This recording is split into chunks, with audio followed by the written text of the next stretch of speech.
un monde.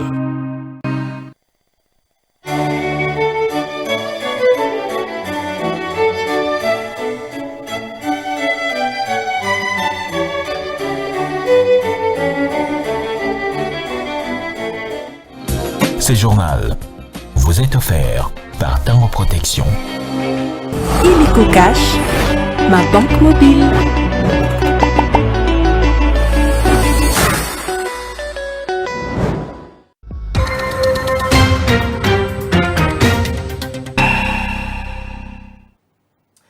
Tous les réels plaisirs pour moi de vous présenter ce téléjournal, mesdames et messieurs, bienvenue. Mais voici les sommaires de votre session des nouvelles.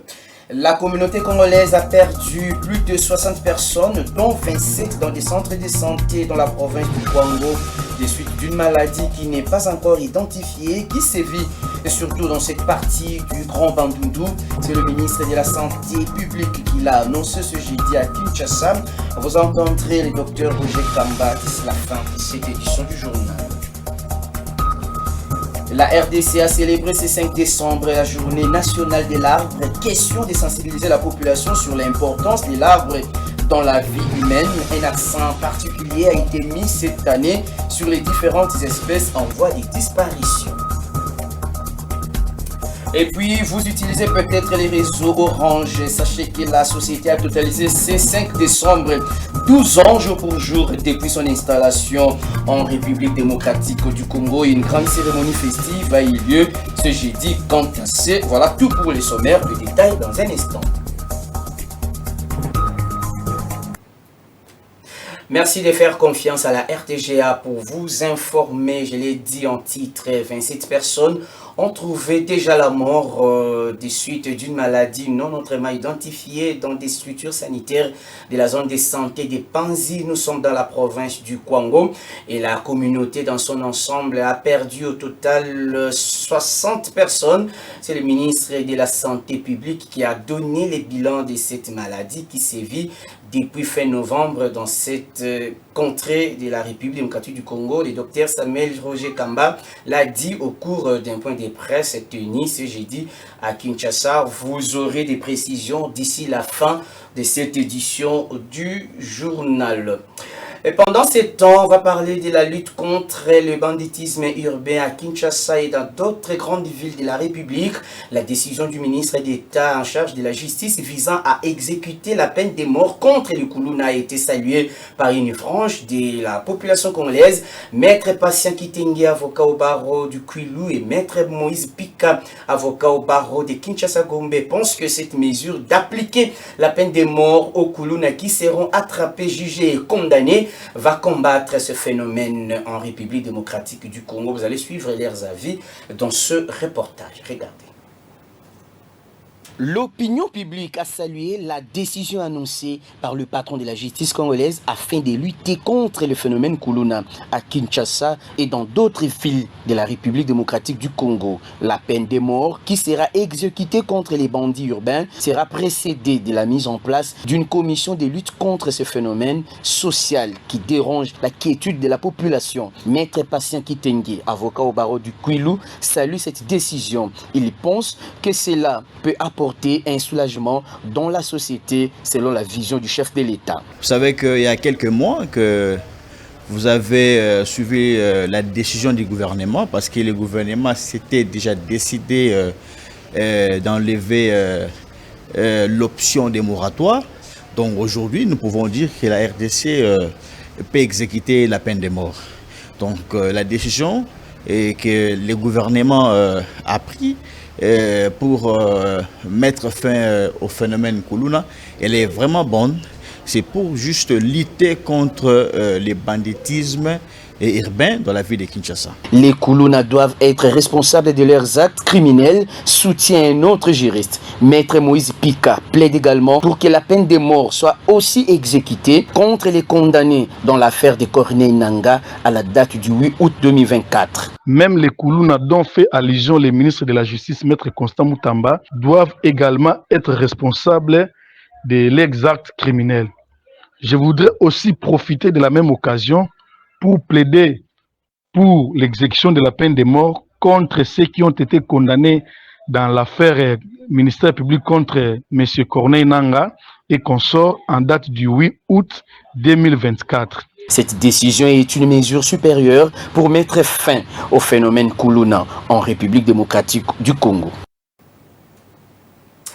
Et pour vivre en paix en République démocratique du Congo, afin de parler développement, Claude Maluma, écrivain et entrepreneur, vient de publier un livre intitulé « Génocide au Congo ». Pour votre confort, cet ouvrage qui a le mérite d'éveiller la conscience collective a été porté sur fond baptissimo ce jeudi à Kinshasa. Vous allez suivre le reportage de Christian Maïmona dans nos prochaines éditions. Tête à tête, Félix Tshisekedi et Paul Kagame ont annoncé pour le 15 décembre prochain. Les forces vives de l'Est de la RDC attendent cette rencontre et les solutions idoines aux vrais problèmes qui créent la désolation dans la partie orientale de la RDC. Elles invitent par ailleurs la communauté internationale de tenir compte de la bonne volonté de la RDC dans toutes ces démarches, tant diplomatiques que militaires, pour faire taire les armes dans certains coins de son territoire national.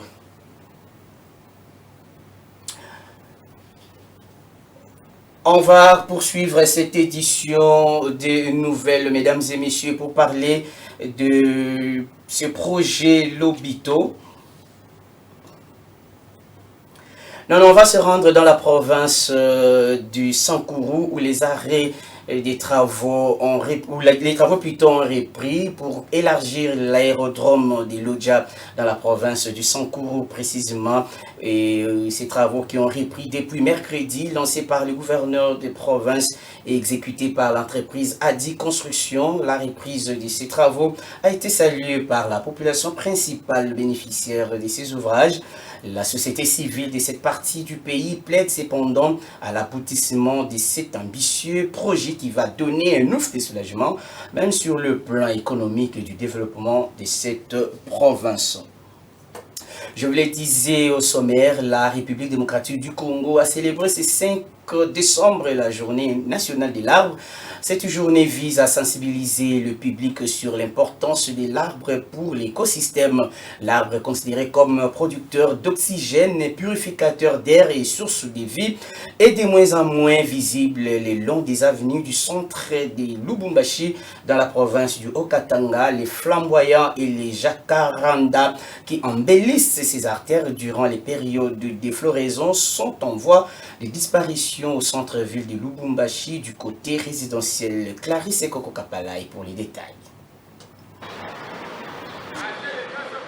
Chaque année, entre septembre et décembre, quelques avenues du centre-ville de Lubumbashi sont ornées par des fleurs, des flamboyants et des jacarandas. Durant cette période de l'année, ces arbres emblématiques de la capitale du cuivre offrent un décor magnifique aux habitants de la ville. Ces deux espèces rivalisent par des belles couleurs de leurs fleurs. À l'hôtel de ville de Lubumbashi, la vétusté de ces espèces est la raison principale de leur diminution. Ça pose toujours des problèmes à cause de la vieillesse. Ce sont des arbres qui ont grandi, qui font vraiment beaucoup d'années, et raison pour laquelle, par manque de résistance de leurs racines, et ça commence à tomber. La vétusté n'est pas sûrement la seule cause de la disparition des jacarandas et des flamboyants. Les manques d'entretien et l'abattage lors des grandes constructions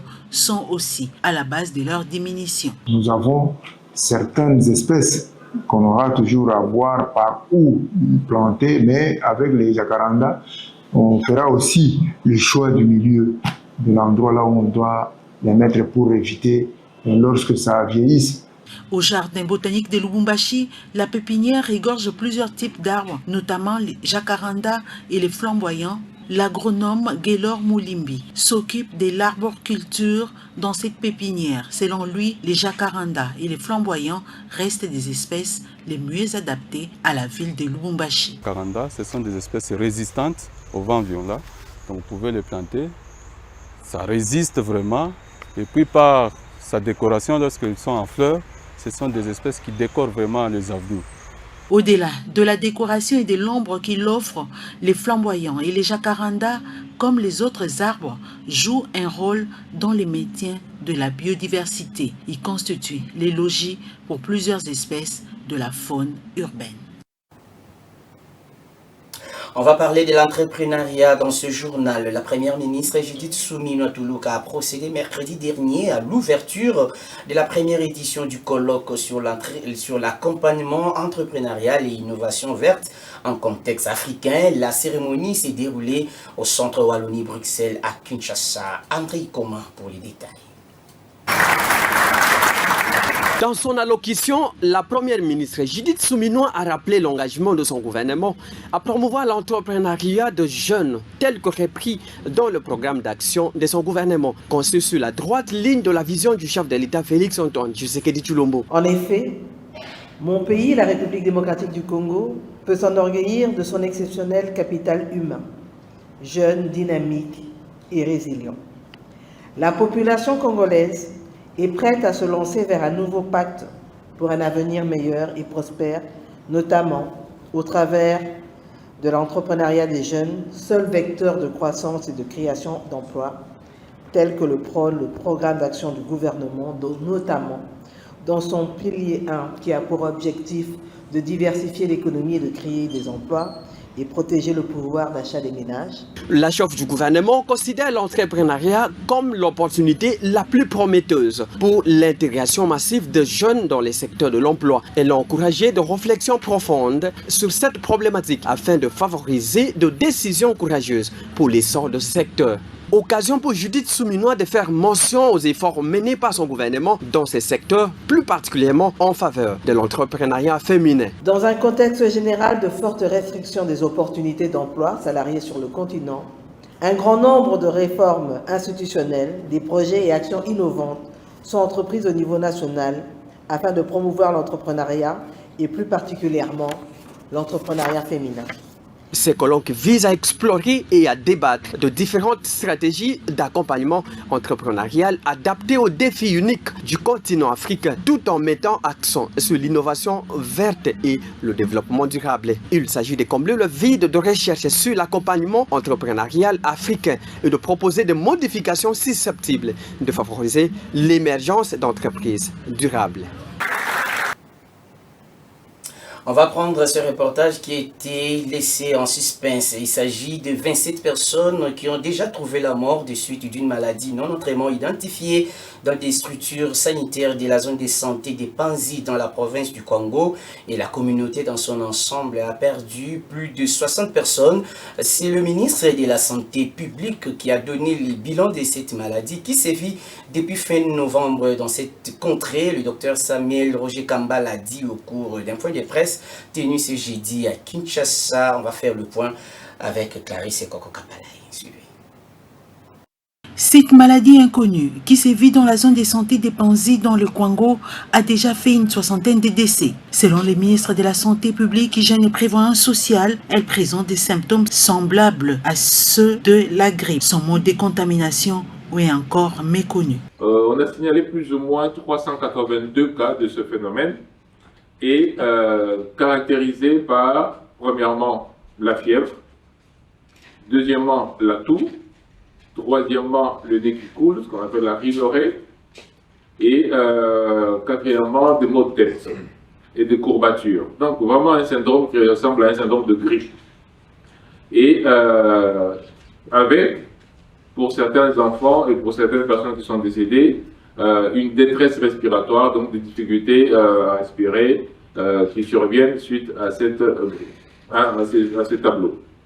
Voilà ce qui pousse le ministère de la Santé publique à lancer une alerte maximale. Les spécialistes sont déjà sur les lieux pour identifier l'agent pathogène de cette maladie qui se propage rapidement. Nous avons donc immédiatement dépêché d'abord le médecin provincial du Congo avec 3 épidémiologistes, avec un laborantin et avec des experts du ministère de la Santé, qui ont mis 2 jours pour arriver sur la zone. Comme je vous ai dit, c'est pour ça que je parlé de la route. Ils ont mis 2 jours pour arriver sur la zone. Donc nous avons fait une première évaluation le 30, mais cette évaluation était basée sur les rumeurs qui circulaient, parce que l'équipe n'était pas encore arrivée sur la zone. Et nous avons refait une évaluation cette fois-ci avec les éléments des équipes qui étaient arrivées sur la zone le 3. Donc il y a 48 heures, on a refait donc le point. La zone de santé des Panzi et vulnérables était fragilisée il y a de cela 2 ans par l'épidémie des typhoïdes. Et tout à fait autre chose à présent, vous ne le savez peut-être pas, mais sachez que la société des télécommunications Orange RDC a totalisé 12 ans ce 5 décembre depuis son existence en 2012 au Congo-Kinshasa. À cette occasion, une grande cérémonie commémorative a été organisée ce jeudi, occasion pour son directeur général de communier avec tout le personnel de cette société. Témoin de l'événement, André Ikoma et Guillaume Kakwindi. 12 ans d'existence, 12 ans au service de la nation congolaise. Ça s'est fait. Voilà ce qui justifie cette cérémonie riche en couleurs, organisée par la Direction générale de la Société des télécommunications mobiles Orange en RDC, à l'honneur de ces 12 années depuis son installation en République démocratique du Congo.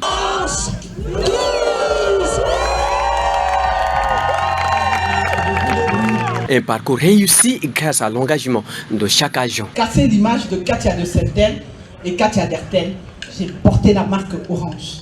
C'est une belle histoire, 12 ans. Il y a Nancy qui m'a embêté tout à l'heure aussi.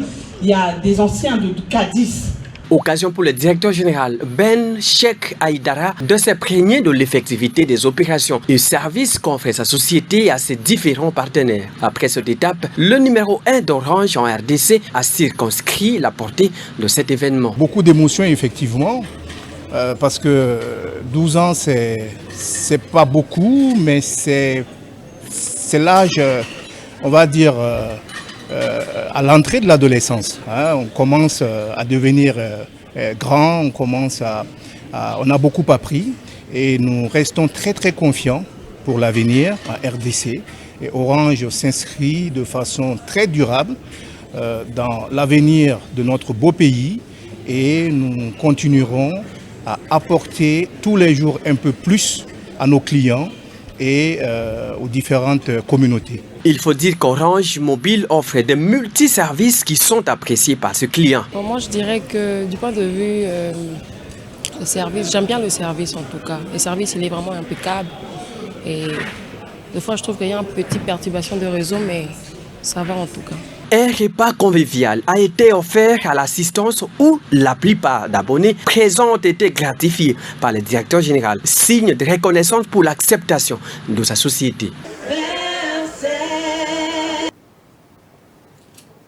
On va parler du lancement officiel ce 5 décembre 2024 de l'Académie CAFCO par la coordonnatrice de cette fêtière des organisations féminines grâce là au cours d'un atelier de renforcement des capacités intergénérationnelles.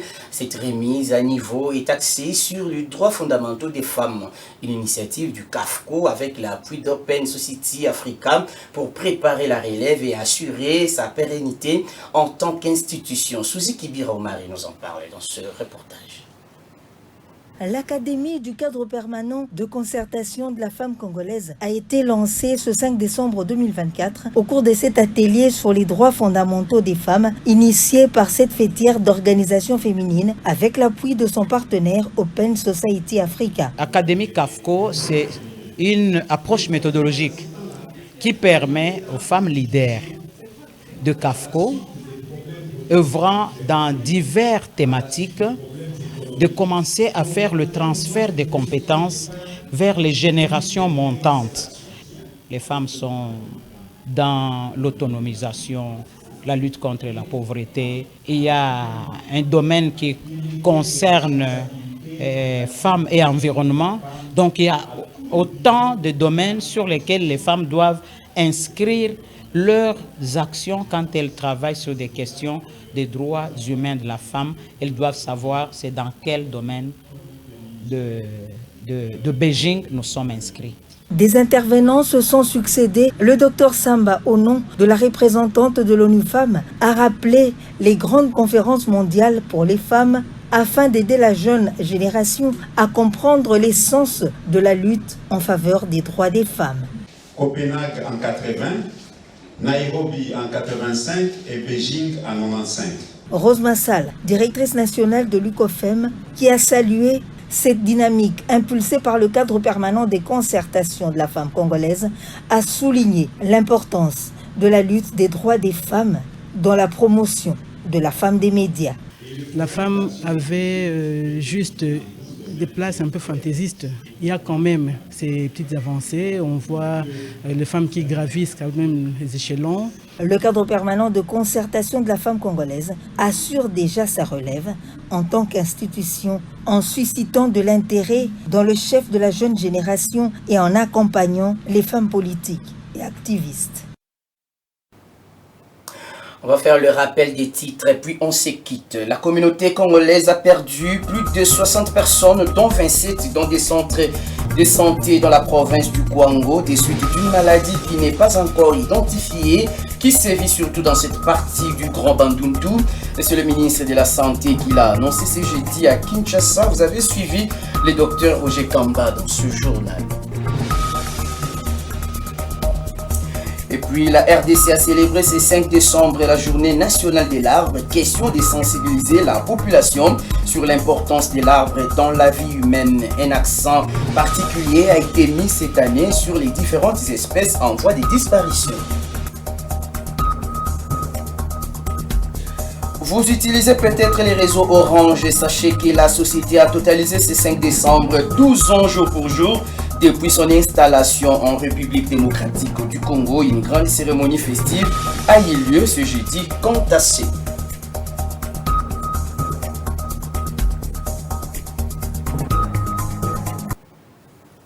Cette édition des nouvelles est complètement terminée. Si vous l'avez aimé, dites un grand merci à l'ensemble de l'équipe, tant rédactionnelle que technique de la RTGA. D'ici là, portez-vous bien et bonne suite des programmes sur nos antennes. Au revoir.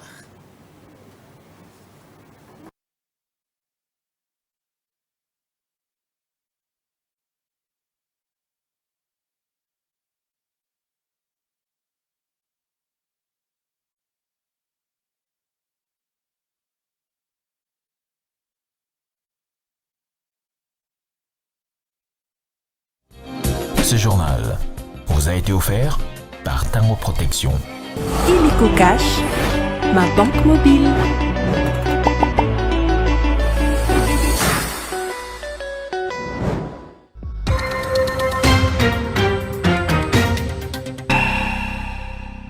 RTGA, mieux qu'une chaîne, un monde.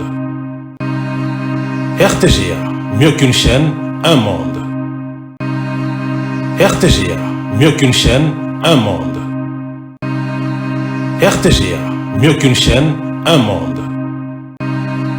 RTGA, mieux qu'une chaîne, un monde. RTGA, mieux qu'une chaîne, un monde. RTGA, mieux qu'une chaîne, un monde. RTGA, mieux qu'une chaîne, un monde. RTGA, mieux qu'une chaîne, un monde. RTGA, mieux qu'une chaîne, un monde. RTGA, mieux qu'une chaîne, un monde. RTGA, mieux qu'une chaîne, un monde. RTGA, mieux qu'une chaîne, un monde. RTGA, mieux qu'une chaîne, un monde. RTGA, mieux qu'une chaîne, un monde.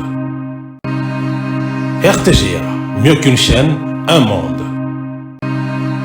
RTGA, mieux qu'une chaîne, un monde. RTGA.